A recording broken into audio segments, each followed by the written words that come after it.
Support comes from the City of Tucson and Tucson Water Department, encouraging Tucsonans to be responsible Sonoran Desert dwellers. Learn more about Tucson's water-smart traditions and efforts to keep Tucson sustainable at TucsonWaterRunsDeep.org. The following is an AZPM original production. 7 days into her first term as governor of Arizona, Katie Hobbs set out to modernize a law that has governed the water under our feet for over 40 years. She did that by forming the Governor's Water Policy Council, which she announced in her 2023 State of the State address. Next, my administration will issue an executive order to launch the Governor's Water Policy Council to modernize and expand the Arizona Groundwater Management Act.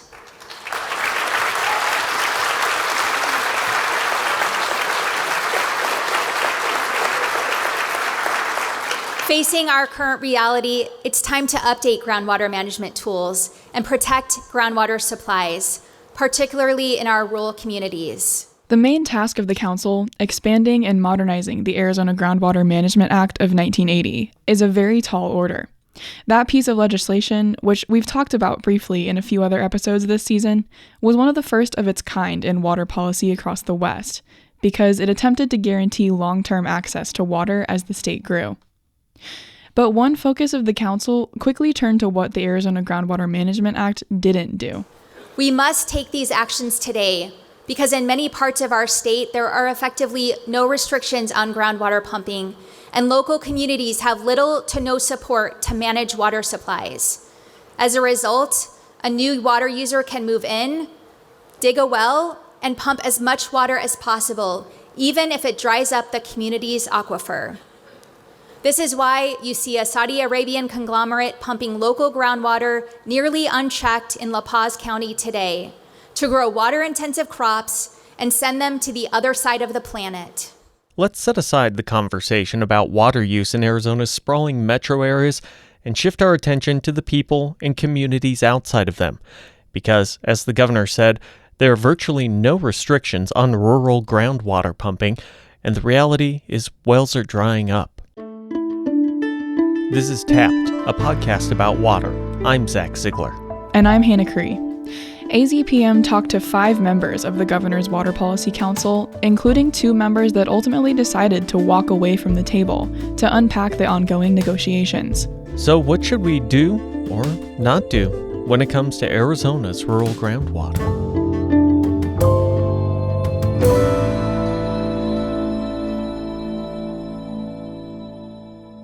Hannah handled all the reporting on this one, so she'll take it from here. Hello, good afternoon, everyone, and welcome. I am so pleased to convene this first meeting of the Water Policy Council. The first meeting of the Governor's Water Policy Council was in May of 2023, with 40 members representing tribes, industry leaders, farmers, mining, and state lawmakers. But only 5 months went by before the political fireworks started. As on Friday, 2 of agriculture's biggest voices on the Governor's Water Policy Council quit in protest. Stephanie Smallhouse represented the Arizona Farm Bureau. She, along with Republican Senator Sina Kerr, a dairy farmer from Buckeye, resigned in October 2023. Smallhouse says she didn't feel like the council was willing to listen to the Farm Bureau's water expertise. It became very clear pretty early on in the council process that it wasn't really an environment for offering up those types of new ideas and concerns and discussion points. It was more a process of looking what had already been developed and just reviewing it. It's worth noting the Farm Bureau is a powerful national lobbyist group. In the past, they've been reluctant to acknowledge climate change, but have taken steps to embrace climate science in the last 5 years. Senator Kerr told a reporter after she left that the council was nothing more than a forum to rubber stamp the progressive environmental goals of special interest groups. Now, almost a year later, she still feels agriculture's ideas were dismissed. So I was really encouraged at first. I thought, wow, they're really going to listen. They're going to consider alternate ideas.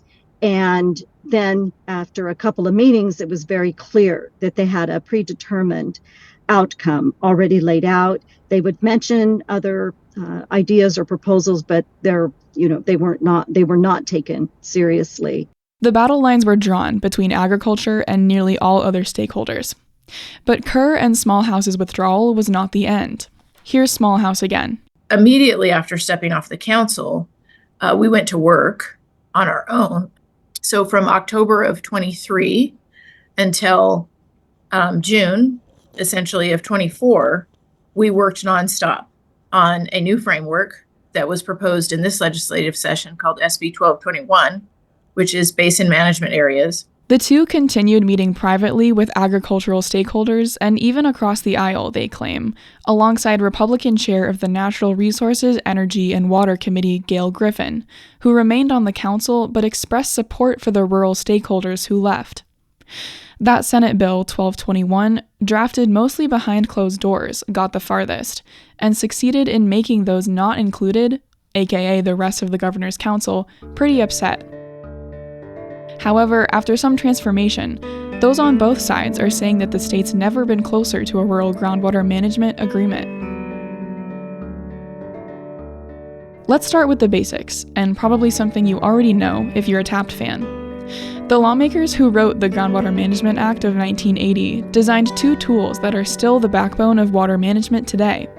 The first, active management areas, or AMAs, mostly surround Arizona's most populous areas and have certain restrictions on development and groundwater conservation goals that everyone in the boundaries has to comply with. The second, irrigation non-expansion areas, apply more to agricultural areas.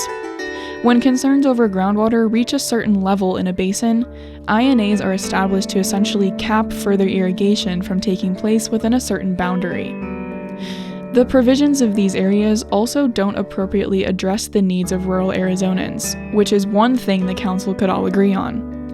Tucson Senator Priya Sundareshan, who was on the council, explains the goal. There's only two tools available under current law. We were trying to make a third tool for rural areas, and we were trying to make it so that it's not more difficult to implement this third approach. The Senate side called their new tool basin management areas. But before any concessions were made on Ag's side, the Senate bill was, in Republican fashion, cautious about regulation and centralized power. Mojave County Supervisor Travis Lingan, a Republican in favor of regulation, was an alternate on the council and became an outspoken critic of the Senate bill. To commoditize water with those certificated water rights, it's really contrary to conservation. He's talking about a provision in the original Senate bill that would give water users certificates guaranteeing water rights. It basically means users who pumped before a BMA was established are guaranteed the same amount of water. He says the council did not want it to work that way. We wanted to give acknowledgments to everybody that was using water currently, and then bring all those people around the table to decide upon conservation goals and make sure no one group had to take the majority of that. I mean, it should be a shared thing between ag and industry and municipal. We all agreed about that. But to give water rights that you actually can bank and then sell or lease is contrary to conservation. The establishment of any management area, whether it be an AMA, INA, or BMA, is a long bureaucratic process, and kind of similar to establishing a new, weird city. First, you have to negotiate the boundaries. Who's going to be included in this management area? Is everyone living in those areas on board? Then you have to decide who's going to be in charge of that area, usually a water council. But who's going to be eligible for that council? Will they be appointed or will they be elected? Then there's the question of what the council will actually do. This is usually called the management plan, which is supposed to execute the council's management goals. Woo! That's a lot. All of these questions present endless opportunities for political differences to bring things to a halt. Not to mention the fact that the whole process usually takes years. The newest AMA around Douglas was approved by voters in 2022, and just last month put out a first draft of their management plan. Lingan said the Senate bill's election guidelines for members of the Water Council worried him. particularly that it would turn into a popularity contest among big agriculture representatives with money to spend on expensive campaigns. Initially, when the bill was dropped, they had this election component where this new groundwater committee would be elected, and there was no guarantee that all of those folks wouldn't be representatives of international or California or other types of large-scale corporate agriculture. There wasn't any mention of having a hydrologist or any sort of water modeling.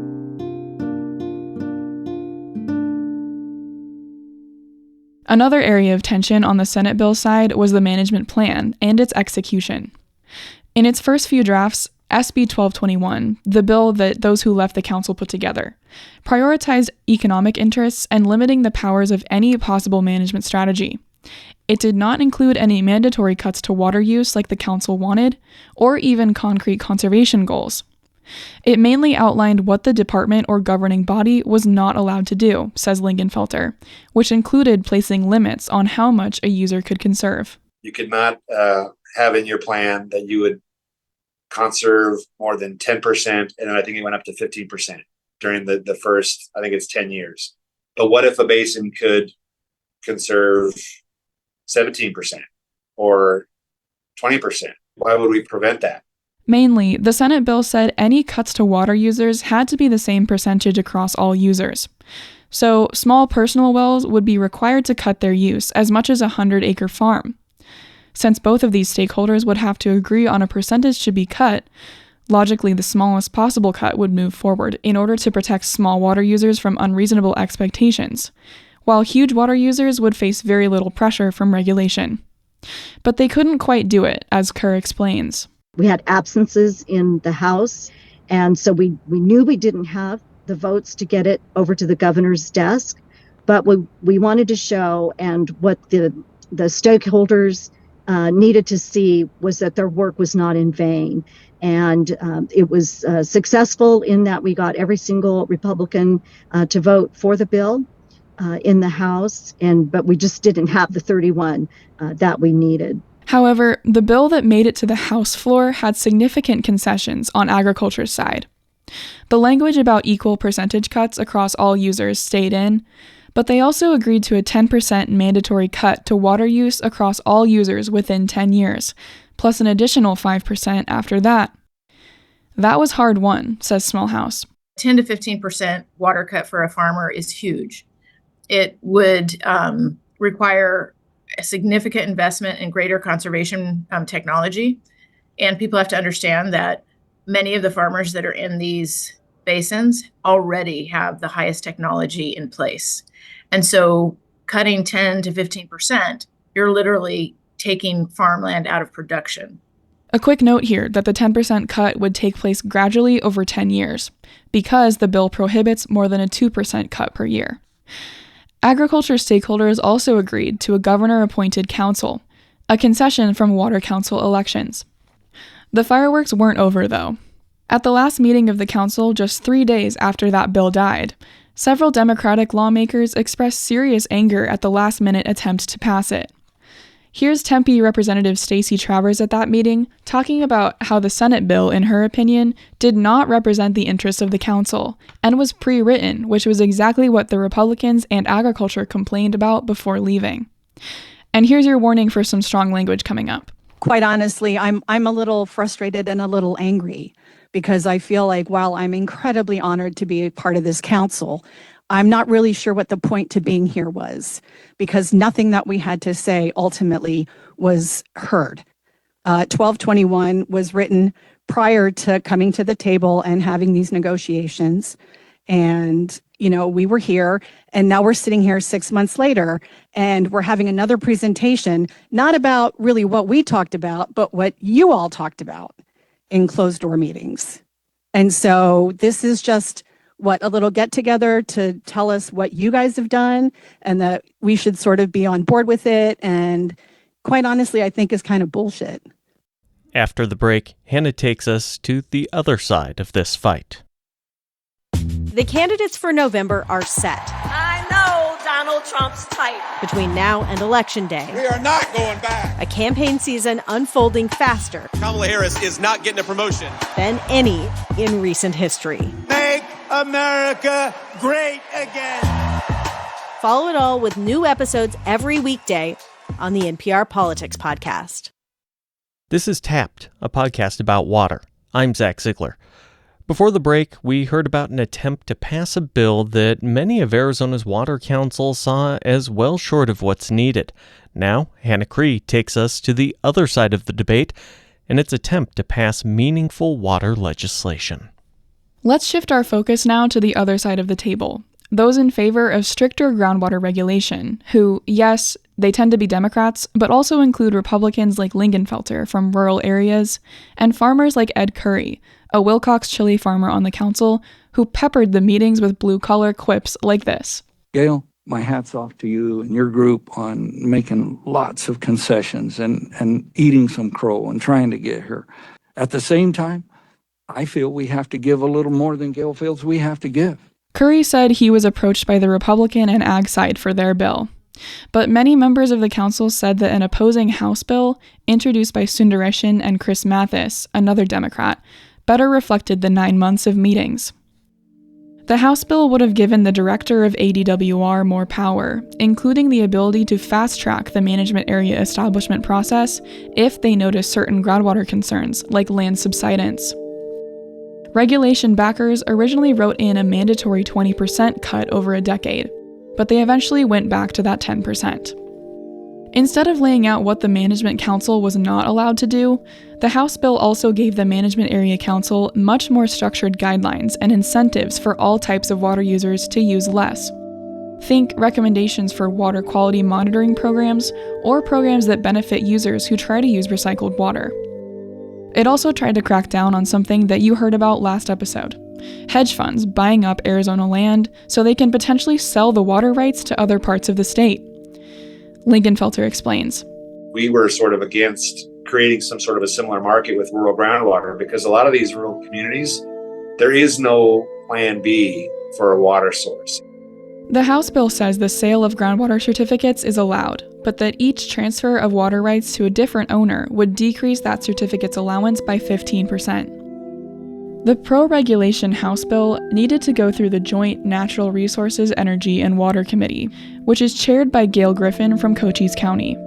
Remember, she expressed support for the ag stakeholders that walked away from the table. But Lingan says she never assigned the House bill a hearing, and that bill died in committee.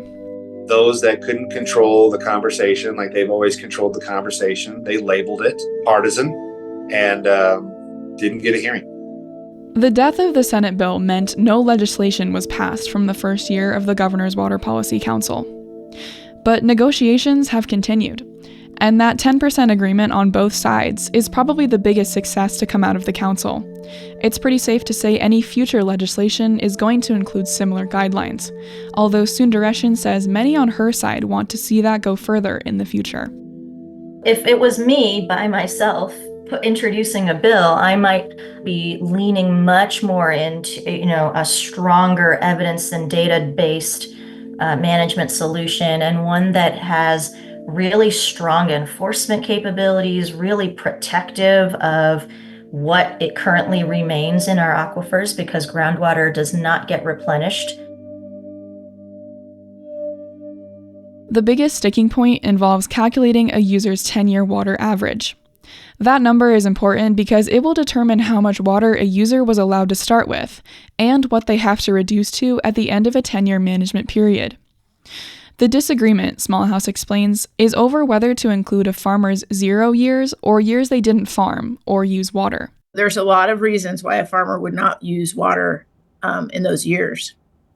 So to count those 0 years significantly drops the average of the amount of water that would then go into their certificate to grow what they normally grow.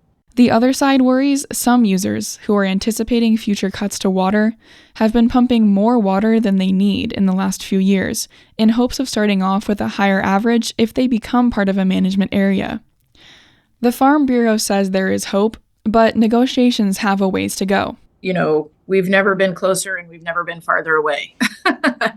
So I believe that Basin Management Areas, SB 1221, is ready to go.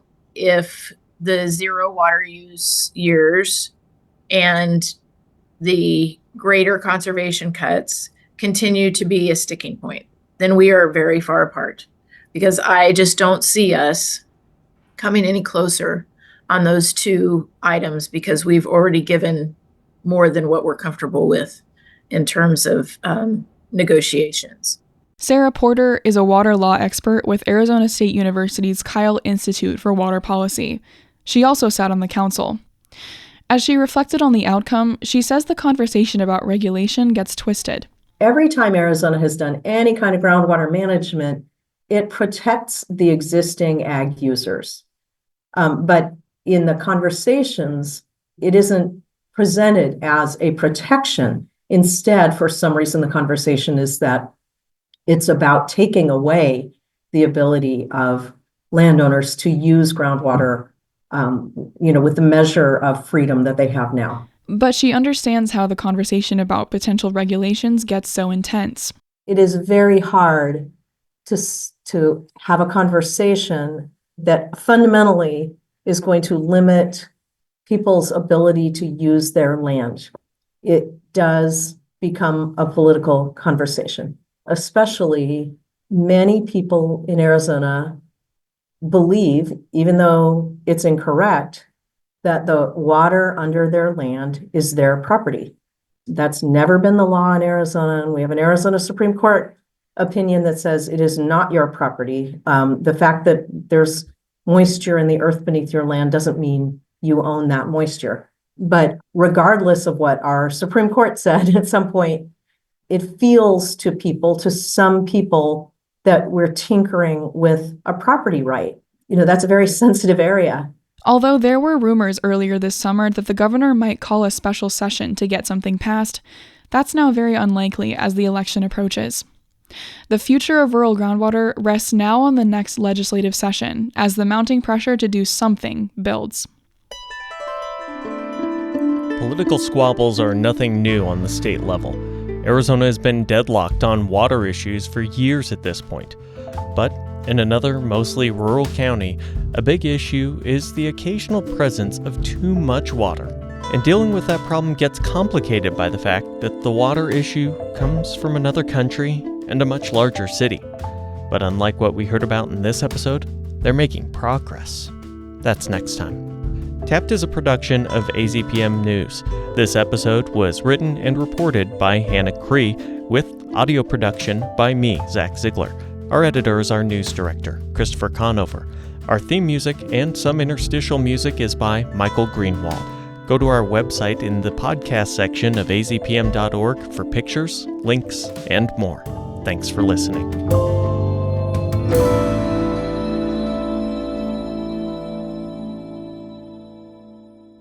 AZPM podcasts are made possible in part by donations from listeners like you. Learn more at support.azpm.org. Thank you. Support comes from Central Arizona Project. CAP employees are dedicated to maintaining the reliability of CAP's infrastructure for delivery of Colorado River water to central and southern Arizona. Learn more at knowyourwaternews.com.